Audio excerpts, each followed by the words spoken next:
ఇటీవల బ్రేకింగ్ చూస్తున్నాం. ఫిరాయింపుల కేసులో స్పీకర్ కీలక నిర్ణయం తీసుకున్నారు. బీఆర్ఎస్ ఎమ్మెల్యేల పిటిషన్లను స్పీకర్ గట్టం ప్రసాద్ డిస్మిస్ చేశారు. పార్టీ ఫిరాయించినట్లు ఎక్కడ ఆధారాలు లేవన్న స్పీకర్ ఎమ్మెల్యేల అనర్హత పిటిషన్లను కొట్టివేశారు. 5 ఎమ్మెల్యేల పార్టీ ఫిరాయింపు ఆరోపణలను స్పీకర్ తోసిపుచ్చారు. ఎమ్మెల్యేలు అరికపూడి గాంధీ, తెల్ల వెంకట్రావు, బండ్ల కృష్ణమోహన్ రెడ్డి, ప్రకాష్ గౌడ్, మహిపాల్ రెడ్డిలపై అనర్హత వేయడానికి స్పీకర్ నిరాకరించారు. పార్టీ ఫిరాయించినట్లు ఎక్కడ ఆధారాలు లేవని అన్నారు. ఇక బీఆర్ఎస్ వాదనలతో స్పీకర్ ఏకీభవించలేదు.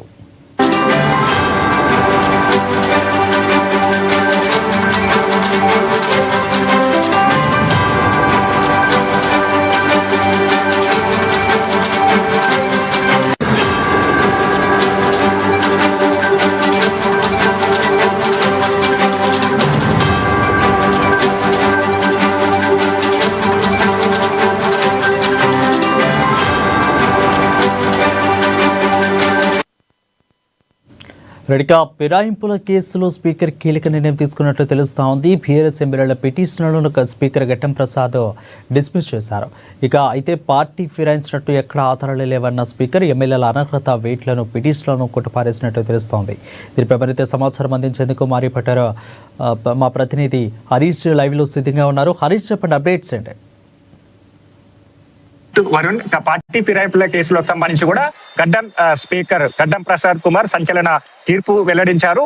ఇక బీఆర్ఎస్ ఆరోపణలకు సంబంధించి కూడా పార్టీ మారినట్టుగా వస్తున్న ఆరోపణలకు సంబంధించి కూడా ఆయన తోసిపుచ్చడం జరిగింది. పార్టీ మారేందుకు కూడా ఆధారాలకు సైతం కూడా దీంట్లో లేవు అన్నట్టుగా కూడా ఆయన అయితే 5 ఎమ్మెల్యేల పైన కూడా పిటిషన్ దాఖలయ్యి ఆ పిటిషన్ కి సంబంధించి కూడా తోసిపుచ్చిన పరిస్థితి అయితే కనిపిస్తా ఉంది. ఇక ప్రధానంగా గత కొద్ది రోజులుగా నుంచి కూడా తెలంగాణ రాష్ట్ర రాజకీయాల్లో సంచలనంగా మారుతుంది. 10 మంది ఎమ్మెల్యేలంతా కూడా బీఆర్ఎస్ పార్టీ నుంచి కాంగ్రెస్ పార్టీలో మారారు. వీళ్ళందరికీ అనర్హత వేటు వేయాలంటూ కూడా బీఆర్ఎస్ పార్టీ ఎమ్మెల్యేలు ఇక్కడ సుప్రీంకోర్టును ఆశ్రయించడం జరిగింది.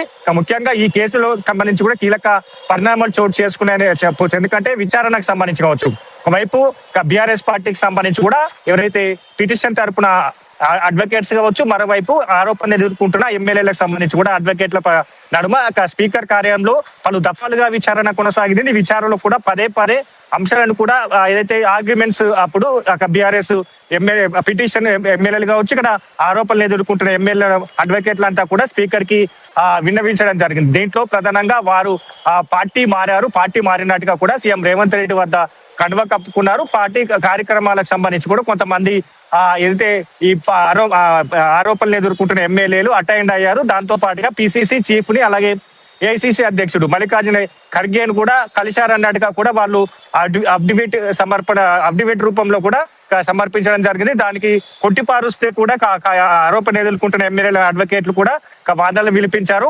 తమ నియోజక అభివృద్ధి కార్యక్రమాలు కావచ్చు, నియోజకవర్గానికి రావాల్సిన నిధులుగా పెండింగ్ నిధులకు సంబంధించి కావచ్చు, ఇక కాంగ్రెస్ ప్రభుత్వం ప్రవేశపెడుతున్న పథకాలను తమ నియోజకవర్గానికి తీసుకెళ్లేందుకు స్వయంగా సీఎం రేవంత్ రెడ్డిని, అలాగే కాంగ్రెస్ పార్టీ ముఖ్య నేతలను కలిసాం.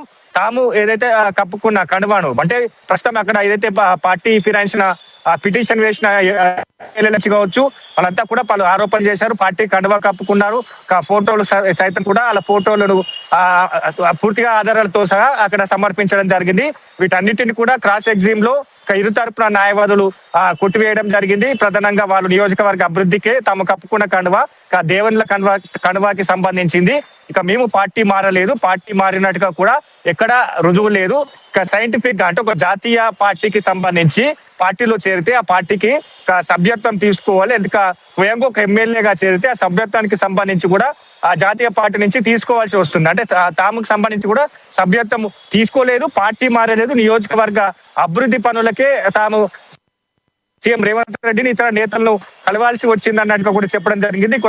ఇకైతే చాలా వరకు అంటే ఈ 5 ఎమ్మెల్యేలకు సంబంధించి కూడా చాలా దఫాలుగా కూడా క్రాస్ ఎగ్జామ్ జరిగిన పరిస్థితి అయితే కనిపిస్తా ఉండేది. దాంట్లో గూడెం మహిపాల్ రెడ్డి కావచ్చు, అలాగే ప్రకాష్ గౌడ్ కి సంబంధించి కావచ్చు, పూర్తిగా ఈ 5 సంబంధించిన ఎమ్మెల్యేలను ఏదైతే ఈ రోజు వాళ్ళకి సంబంధించి కూడా పిటిషన్లను వాళ్ళకు 20 అడ్వకేట్ల నడుమ స్పీకర్ ఏదైతే వినిపించడం జరిగింది.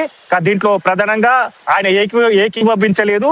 ఇక అన్నిటికి సంబంధించి కూడా బీఆర్ఎస్ పిటిషన్ తరఫున ఆరోపణలన్నింటిని కూడా కొట్టివేయడం జరిగింది. దీంట్లో ప్రధానంగా పలు ఆరోపణలు ఎదుర్కొంటున్న ఎమ్మెల్యేల తరపున అడ్వకేట్లు కూడా పలు అంశాలను కూడా ప్రస్తావించారు. ఎవరైతే గూడెం మైపాల్ రెడ్డి కావచ్చు, ప్రకాష్ గౌడ్ కావచ్చు, అరకపూడి గాంధీ కావచ్చు, అలాగే తెల్ల వెంకట్రావు కావచ్చు, కృష్ణమోహన్ రెడ్డి తాము పార్టీ కార్యక్రమాలకు ఎక్కడ అటెండ్ కాలేదు. తమ పార్టీ కార్యాలయంలో కూడా సీఎం మాజీ సీఎం కేసీఆర్ ఫోటో ఉన్నది. పార్టీ సిద్ధాంతాలకే మేము కట్టుబడి ఉన్నాం. ఇప్పటి వరకే ఎక్కడికై కూడా కాంగ్రెస్ పార్టీకి సంబంధించిన కార్యక్రమాల్లో హాజరు కాలేదు అన్నట్టుగా కూడా వాళ్ళు ఏదైతే వీళ్ళ తరపున న్యాయవాదులు క్రాస్ ఎగ్జామ్ లో కూడా చెప్పడం జరిగింది. వీటన్నిటిని బేరేజు వేస్తూ ప్రసాద్ కుమార్ ఈ సంచలన తీర్పును వెల్లడించడం జరిగింది. మరోవైపు రేపు మరో ముగ్గురు ఎమ్మెల్యేలకు సంబంధించి కూడా విచారణ ముగ్గురు ఎమ్మెల్యేలకు సంబంధించి కూడా తీర్పు ఉండబోతుంది. మొత్తంగా 8 మంది 10 మందిలో 8 మంది ఎమ్మెల్యేలను క్రాస్ ఎగ్జామింగ్ చేశారు. పూర్తిగా ఫైనల్ స్టేజ్ కి చేరుకున్న పరిస్థితి కావచ్చు. రేపు మరో ముగ్గురు ఎమ్మెల్యేలకు సంబంధించి కూడా తీర్పు వెల్లడించేందుకు స్పీకర్ రెడీగా ఉన్న పరిస్థితి అయితే కనిపిస్తా ఉన్నది. కాబట్టి సైంటిఫిక్ గా ఇట్లాంటి రుజువు చేయడాలు లేవు. వీటన్నిటికీ ఆరోపణలు ఎదుర్కొంటున్నారు. ఆరోపణలు మాత్రమే వీటిని ఆధారాలతో రుజువు చేయాలి. కాబట్టి వాటన్నిటికీ ఆధారాలు లేవు. కాబట్టి ఈ పిటిషన్ ను తిరస్కరించడం జరిగింది. తోసిపుచ్చామని కూడా ఇప్పటికే స్పీకర్ గడ్డం ప్రసాద్ కుమార్ తెలిపారు. మరి కాసేపటి ఈ నోటుకు సంబంధించి కూడా అసెంబ్లీ సంబంధించిన వెబ్సైట్ లో కూడా పొందుపడే అవకాశాలు అయితే కనిపిస్తున్నాయి. ఇక్కడ ఎమ్మెల్యేలు Kadiyam Srihari. Right, thank you Harish for the clear updates.